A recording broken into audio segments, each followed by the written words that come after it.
This is chapter 2, part 5. Here we see a graph which sort of looks at the number of people who are employed uh, as part of this drug production, distribution, and sale. Can be international, um, enterprise. What we have on the left is looking at natural products that are cultivated by farmers. In other words, the drugs that are coming from plants. And then on the right, we have drugs that are coming from labs, that are laboratory produced drugs, and how we can see the differences in the people who are involved. How many people, what kind of jobs we talking about in these illegal markets. So let's do the left-hand side first, where we're talking about plants.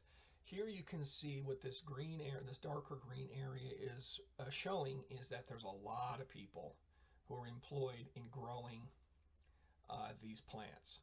So there's a lot of farmers, there's a lot of farm workers um, who are employed in the production of these plants that are then, used to manufacture drugs or that result in drugs. People who produce and process these plants, also there's a lot of people employed in that enterprise, although it's fewer than the number of farmers. You can see this sort of upside down triangle here, which is showing as we go up the chain, there are fewer people involved. If you're talking about people who are transporting the drug out of the country, that's smaller number of people. And then the people who are importing it into the receiving country, say for example the United States, a smaller number of people who are importing. So the distributors is a smaller number of people.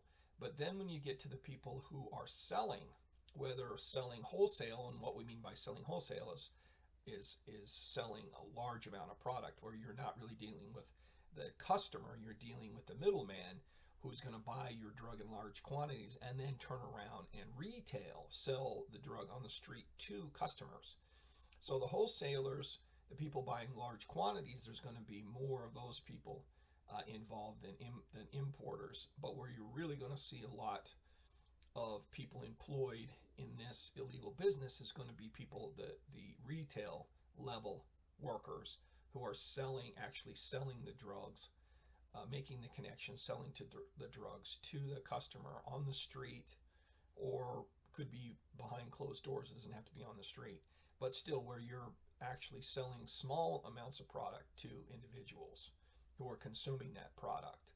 So you can see this sort of, hourglass sort of shape, with most people on the farm end, the cultivation end, and on the retail sales end. A little different though if we switch over to the right graph, where we're looking at people who are producing and selling lab generated, lab manufactured drugs. You can see if you're talking about the chemists, the people in the lab, well, that's a small number of people. More kind of highly skilled, highly trained individuals who are making these drugs. Now, and that's not always the case, because sometimes you get some pretty amateurish people making these drugs. But the point is that there's not a lot of them employed in this. Those labs tend to be small in terms of employment. A little bit, the numbers will grow a little bit more if you're talking about the people who are moving that product, moving those drugs out of the country into another country.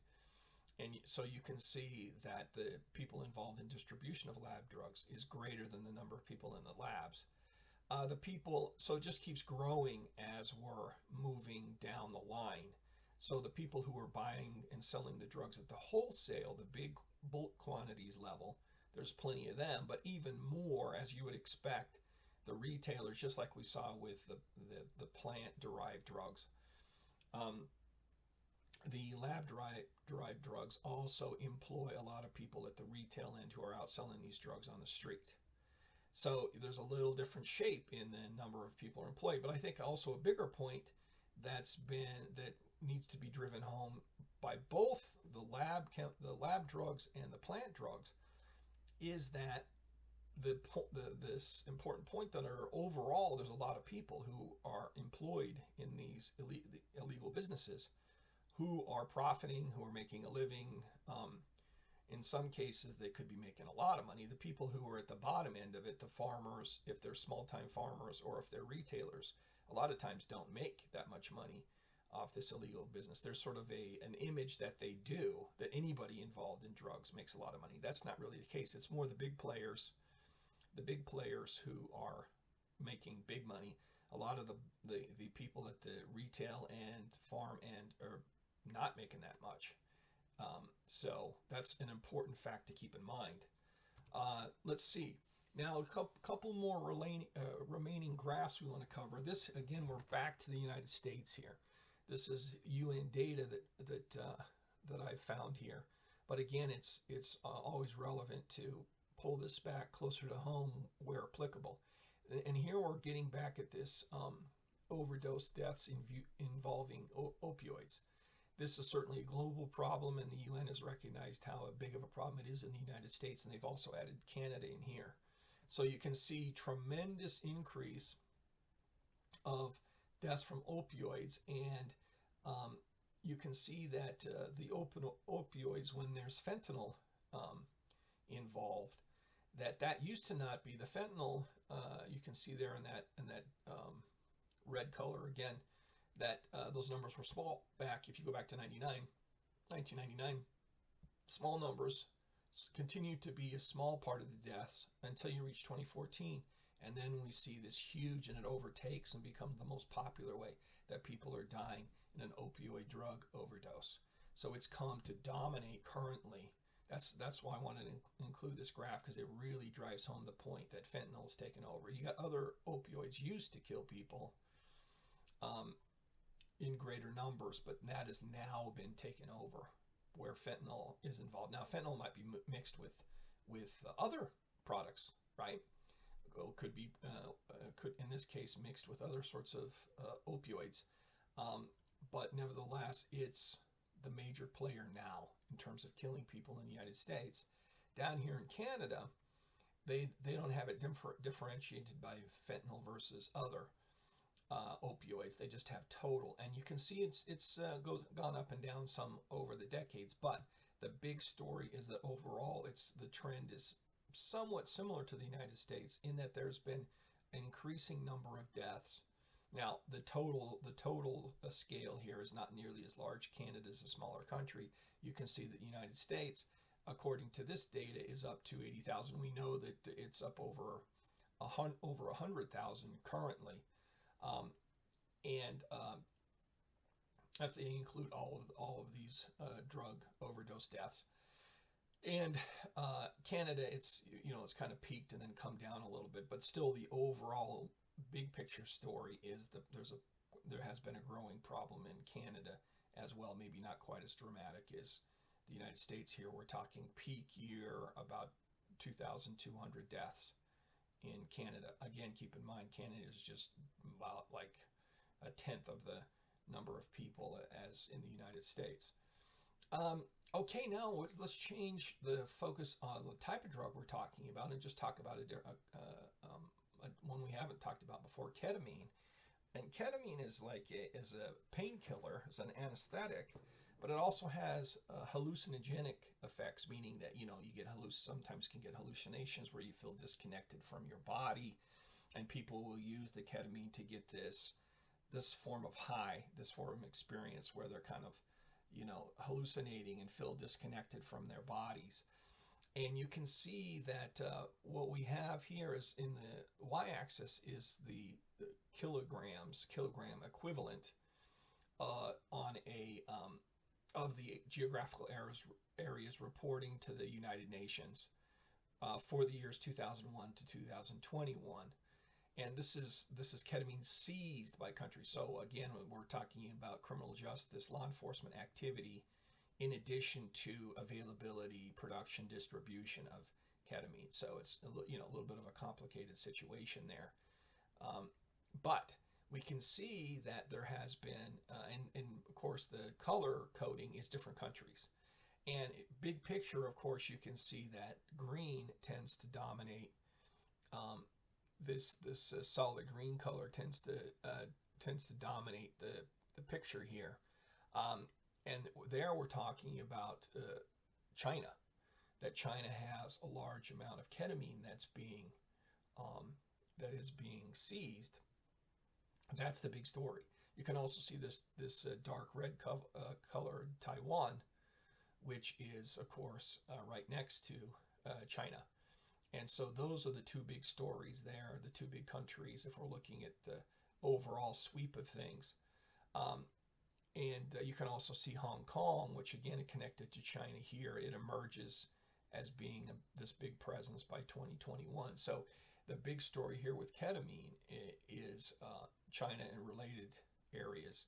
So that's one big takeaway. The other one is that the tendency of increased seizures, of increase from the early 2000s all the way up closer to the current times, with some bouncing around, and there seems to be some reduction in the seizures. In particularly where we see reductions is China. China has dropped for, I don't know why, but, of course, COVID could be part of the story here, and how in China, things in a lot of countries have changed because of the COVID epidemic or pandemic.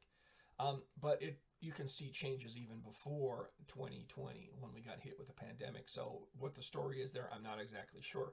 But you can see that for a big period of time, China was really seizing a lot of this ketamine. Maybe they've kind of got it under control and it's not as big now, or they've either changed their policies and are not aggressively trying to seize it like they were before. That's a little bit unknown what exactly is going on there. But you can see that the world's a complicated place, because I was saying in earlier segments that East Asia, you don't see as much drug use as you do in some other areas of the country, but that's an oversimplification, because you can see that it depends on the drug. With this specific painkiller that has hallucinogenic properties, ketamine, that in East Asia, specifically China, it has been a big problem. Now you could look at the other countries there as well, but we want, in the interest of time, we need to keep moving forward. Now, this table is referring to new psychoactive drugs, because what you see is labs around the world, individuals developing new substances all the time that have new properties and new variations that do different sorts of things. You can see down here that with the different colors, we've got hallucinogens, we've got stimulants, we've got synthetic cannabinoids. So here we have lab-made compounds that are related to cannabis, to marijuana. You've got lab-made synthetic opioids. So a lot of this is lab stuff. A lot of it is new things that are being created in the lab, put there out on the market, and then become, they explode. And a lot of times law enforcement and the law itself may be behind and trying to catch up with these new drugs on the market. So what we see, what the big picture is here, that between 2010 and 2021, you get many, many more drugs on the market. Back in 2010, it would have been 162. Now, closer to the present time, up to 618 new drugs on the market. And out of those, 87 were newly identified. So they didn't even know that they existed. The officials didn't even know they existed, and so have only been identified. 87 of them. Other ones were new, but they knew about them already. These are the newest of the new, 87 of them there. So what we see here is an expansion on a global scale of labs engaged in illegal activities or maybe they haven't even been made illegal yet, because the criminal justice system is not aware of the drugs, and the law has not necessarily criminalized these substances yet. So that's a big story. That's a big global story. It's a big story in the United States too, is you have to realize there's always new stuff coming out, and the dangers and risks that comes out with new experimental stuff as well. And when you see the breakdown here for 2015 and 2021, you can see the big story in the biggest chunk, 40% in 2015, 34% in 2021, is these stimulants, these lab-made stimulants, new ones that are on the market.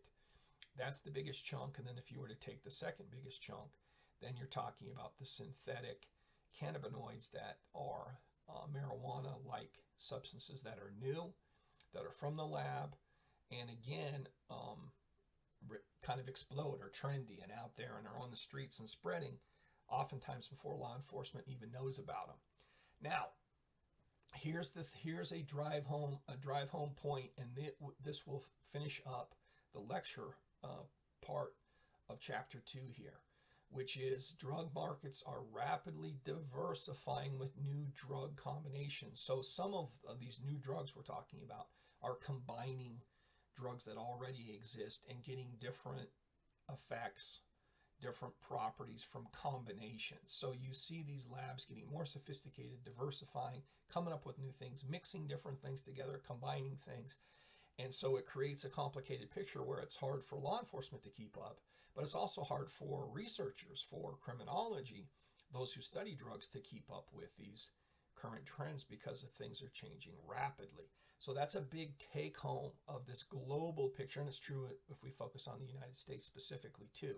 Rapidly diversifying drug combinations. Now, let's wrap this up, but let me say as a final word is that we did spend a lot of time on this UN data at the expense of not going over all the key terms and all the big points, all the big topics straight from the textbook. So I'm going to leave that to you folks. Make sure that you read over that chapter carefully, and especially look at those, get familiar with those key terms, because this important information from the chapter, from the textbook itself, will show up on the quiz. So you folks can handle that chapter. Make sure that you do, so you do really well on the quiz.